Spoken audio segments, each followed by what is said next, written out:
Thank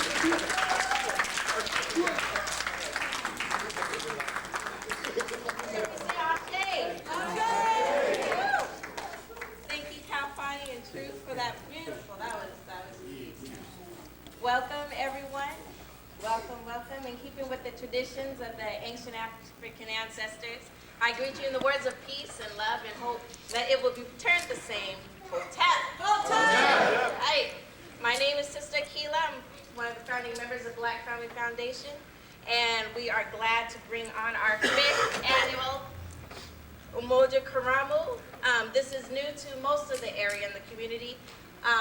It's quite easy to come along. I mean, to join along. If you don't know what you're doing at first, that's fine. Most of us here don't. Don't let that stop you. We're all family tonight. Just join in the fun, feel the spirit, and let's just get it started. It was founded back in 1972, 71, by Brother Sims. He realized that there was a growing need in the community to bring in solidarity. So he created an African ritual. We'll say it's a ritual because it's not necessarily a holiday unless we define it as such. But he brought in this ritual to build solidarity. He took 5 segments of a life that we all experience. All of us have gone through what is known as the Black family in the motherland. We all came from Africa.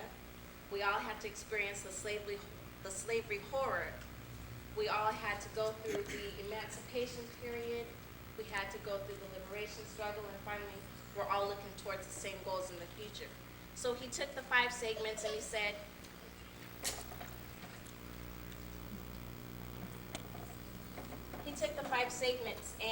he said, at least of all the things that we can find to disunite on, these are the 5 core things that we all share in common. So let's build, if nothing else, start from a foundation and build on that. So that's how come the Black Family Foundation. We found out this ritual. We said, hey, we need it here in Washington. So we're going to continue it. You guys learn, implement it into your homes. If you have any questions, give us a call towards the end of the program. Brother Kindu will point out the members of Black Family, and let's just have fun with it. All right? Hotel.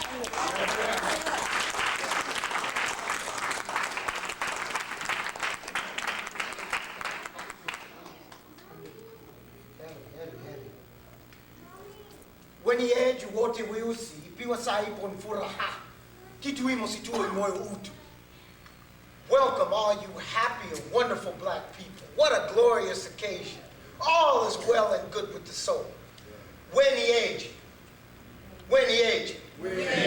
wote weusi ipiwa saa ipo ni furaha kitu imo situo imoyo utu. Wenyeji wote weusi ipiwa saa ipo ni furaha kitu imo situo imoyo utu. And we can do this because it's African family time. Yeah, we can. Kitu imo situo imoyo utu. Welcome all you happy, wonderful Black people.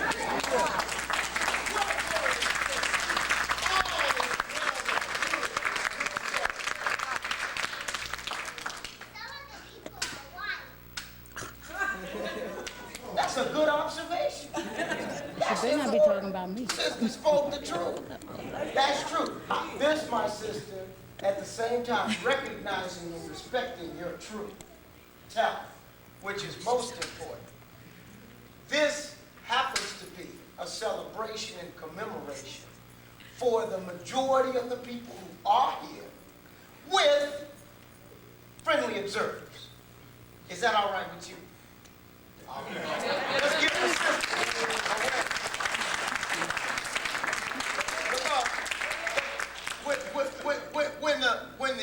When we hear truth, it is important to acknowledge truth. Is that right? Yeah, it's important to acknowledge that truth. We'll do this together.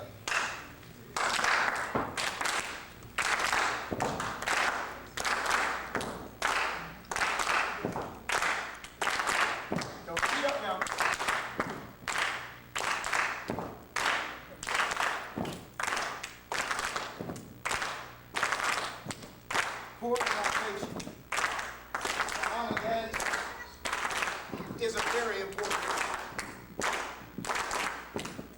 It is a timeless African teaching which is found even in the book of Kemet, or classical Nubia and Egypt, to honor the ancestors by pouring libation. Ani says, pour libation for your father and mother who rest in the valley of the departed. God will witness your actions and accept them. Do not forget this, even when you are away from home. For as you do for your parents, so your children will do likewise for you.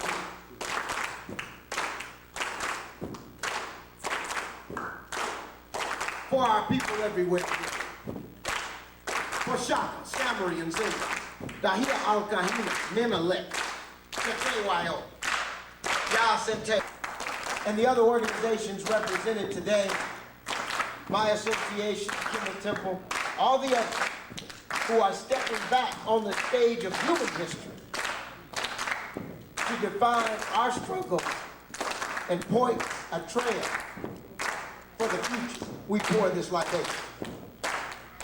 For our children represented here and the fuller and freer lives they will live because we struggle, we pour this libation. And finally, for our continuing work, our work, y'all, through which we will inevitably rescue and reconstruct our history and humanity in our own image and according to our own needs, we pour this libation.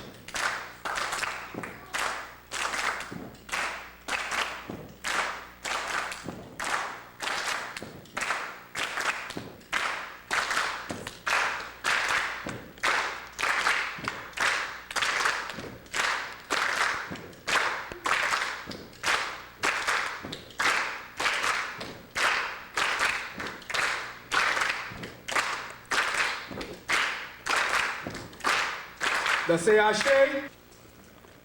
Thank you for talking about. But before we start, is there anybody out there that do not have one of these little plates?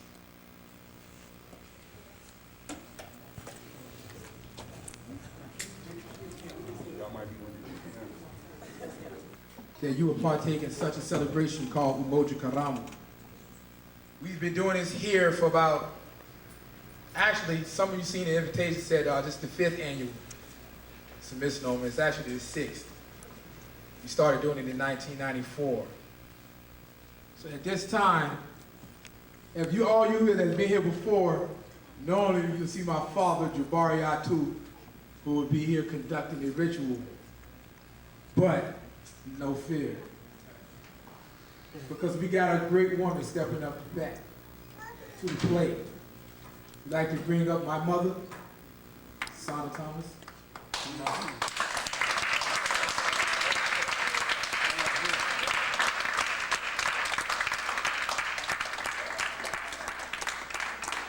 I will step down, but my father spoke to our father today. He gave his blessings and greetings. He's in Virginia right now, and also it is his born day today. So, this is right.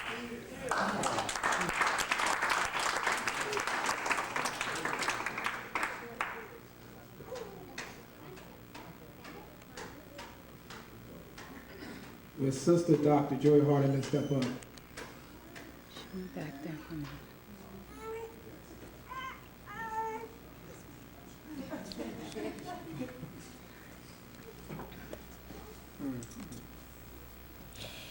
Okay, at this time, we're going to do the 5 periods, and Sister Hardiman will be doing the first period.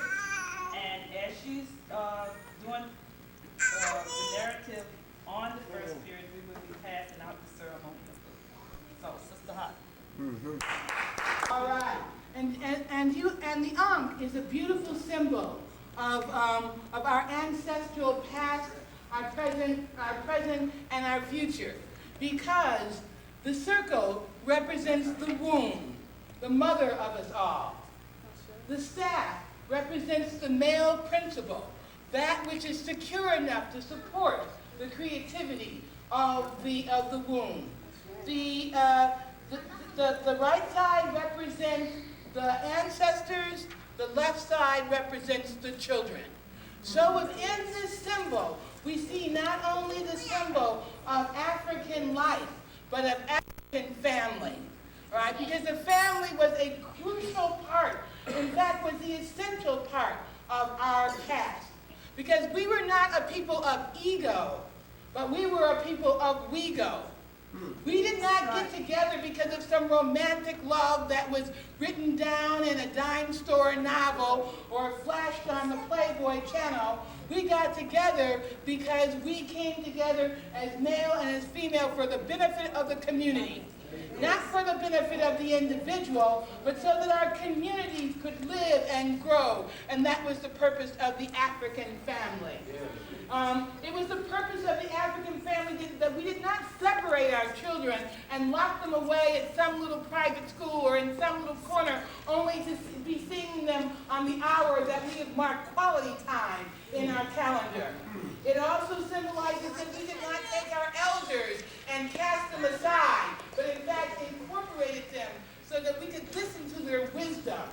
The male, the female, the ancestors, the children, all in blessed unity. So it is important that organizations like this, the Black Fam, come together to remind us of our purpose, to remind us of our responsibility, and to remind us that as our task as an African family is to keep the world right side up. Sister Akila asked me to tell a story that talked about what the family must do when the world is turned upside down.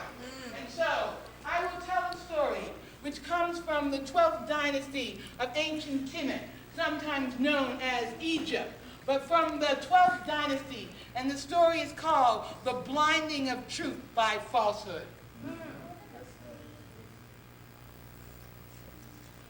Once upon a time, truth ruled the world. And when truth ruled the world, there was harmony in the world. When truth ruled the world, there was no separation between men and women, between children and elders, between the rich and the poor, the light skin, the dark skin, the straight hair, the curly hair, the big lips, the thin lips. When truth ruled the world, everyone was family. When truth ruled the world, no one was a stranger. They were merely someone's child going to or from home. When truth ruled the world. But truth had a brother named Falsehood. And falsehood was really jealous of truth. Falsehood didn't like the play that truth was giving. Falsehood didn't like the fact that in fact there was truth, justice, harmony, and balance into the world. And falsehood wanted the world not to belong to everyone, but to himself. So one day, when truth was walking down the road, falsehood stood behind a bush. And when truth walked by, falsehood leaped out and grabbed truth and tied his arms and tied his legs and dragged truth. Dragged truth, dragged truth, dragged truth, and threw him in a pit. And the world became dark. And all of a sudden, people who understood that they existed as complementary dualities, people who understood the whole idea of communal connectiveness, suddenly got amnesia. And everybody became a stranger. And people began to lock their doors. And as they locked their doors, they began to lock their hearts. And as they locked their hearts, they locked their minds. And they became small and pathetic. And families were no longer that group, that foundation that supported the civilization. Families were now things that were torn apart and asunder. And it was a very sad and lonely world when falsehood ruled the world. But one day, a child, a little child, two little children, a little boy and a little girl came walking down the street, and they saw this pit in the ground, and they were drawn to it. They were drawn to it. There was something that seemed to them important, and even though they were forbidden to talk to strangers, even strangers from their own homes, they drew their attention to this hole, and they looked in their hole, and there was something something that they saw was a human being, and their hearts went out to that human being. And so they went home and they got their parents and the children and the parents came, but they could not figure out how to get truth out of the hole. So they went back and they found their elders that falsehood had pushed aside, and they brought their elders with them, and the children and the male and the female and the elders looked around, and they figured out that if they linked arms, that if they could join together, they could make a human ladder and pull truth out of the pit, and they lifted truth up, and they carried truth home, and they laid truth down, and they washed his locks, and they oiled his skin, and they fed him, and they nourished him, and they sat at his feet, and gradually truth began to speak. And truth began to speak of a world where there was balance, where there was harmony, where there was justice, where there was love, where there was responsibility, and there was respect. And as they listened to him, they knew that the ways of falsehood were wrong, and the ways of truth were right. And even though their friends and neighbors tried to destroy them, tried to destroy the bond that this family had created, that this black family had created, even though everyone said, don't do that, go off and do something else, they stuck together. And as they stuck together, they began to prosper. And as they began to prosper, other people began to wonder what was so strong. And they began to see there was a family bound that were making them so strong. And other people began to join them. And they became excited and said, we won the battle. We won the battle. And Truth said, wait. You have to have patience. It's not that easy. This is a long process, bringing the black family and putting the black family together again. It's going to have to be like a relay race. Sometimes you'll get tired. Sometimes you'll go into despair, but just relax, because there'll be a brother or sister somewhere there. Just put out your hand and your family will be there. And they did it. They marched through time. They marched through space. And when they got tired, they reached out and someone was there, and they celebrated. They celebrated every occasion in which the black family comes together. And this is an occasion in that time, in that space. This is an instant of the children of truth coming together one more time to preserve the black family, to ensure the black destiny. Let us all say, Hotep. Hotep! Yeah. Before slavery. Yeah. Thank you. And so that's the period that we are on. And I meant to explain that to you all before we got started. But that's the period. The first period is the black family in Africa before slavery. And the foods that was passed to you, we ask that you hold that for a moment. We're going to eat together of the food. But the food for that period is something of color that's black. And so that's why we have the black beans. So at this time, we ask that you say a small prayer to yourself to kind of bless your food, and we will all eat together. So, bye. Ancestors, to honor the ancestors and welcome them into our ceremony tonight. And it's nothing satanic or about this ceremony. We welcome the spirits guide us, and so we ask them to come in tonight. Okay. That's right. The second speaker on the second period, which is the black family in slavery. We're going to have Brother Anthony will speak on that period. And we're going to pass around the food to represent that period, which is white. And you can about figure out why the food is white for the period of slavery. I don't think I need to explain that to you. In the most holy name of Almighty God, Allah, we want to thank Allah for bringing us together once again. We thank Him for our beloved servants all the way from Jesus, all the way to Muhammad, Moses, Abraham, all the great ones, and all of our black ancestors that have also guided us and brought us here together. I greet you in the words of peace of Assalamu alaikum.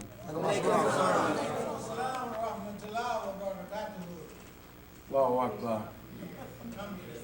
And we'd like to say that a lot of our gatherings with our people, you can say those words and you just hear a few people respond.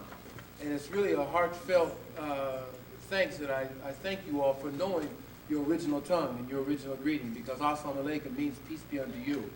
And as we struggle here together, even though we may have to go through fights, even though we may have to go through our being separated from families, even though we have to go through pain and suffering, the Quran says that it's hard trials that establish the truth. And you and I are here once again, and as Dr. Hardiman, and I'd like for all of us to give Dr. Hardiman another warm round of applause. Excellent. Mean. The planters speculated. The black men bowed, scraped, and listened. The planters were going to die, but they didn't talk about death in the red summer of 1791. Lush summers and cold drinks do not lend themselves to reflections on blood and doom. Nor do men situated as these men were situated look gift horses in the mouth. They ruled 500,000 slaves. God, they reasoned, made the sugar cane to grow and sent black men from Africa to cultivate it, and white men from Europe to divide the profits. It had always been so, they reasoned. It would always be so. But weren't they playing with fire? To prattle about liberty, equality, and fraternity in the presence of slaves, wasn't this suicidal? No, of course not. Slaves were not men. They didn't have the same desires as Europeans. They were primitive, like children, really. The planters speculated. The blacks sharpened their knives. Liberty, equality, fraternité. What precisely did these words mean?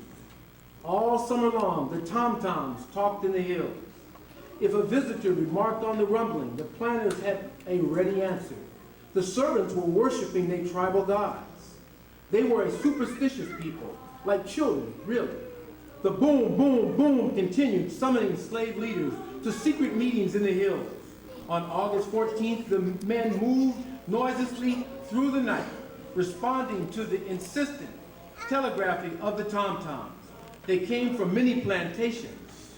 Slave foremen, the black men of distinction, noiselessly they assembled in the glade of a forest called Bois Canan.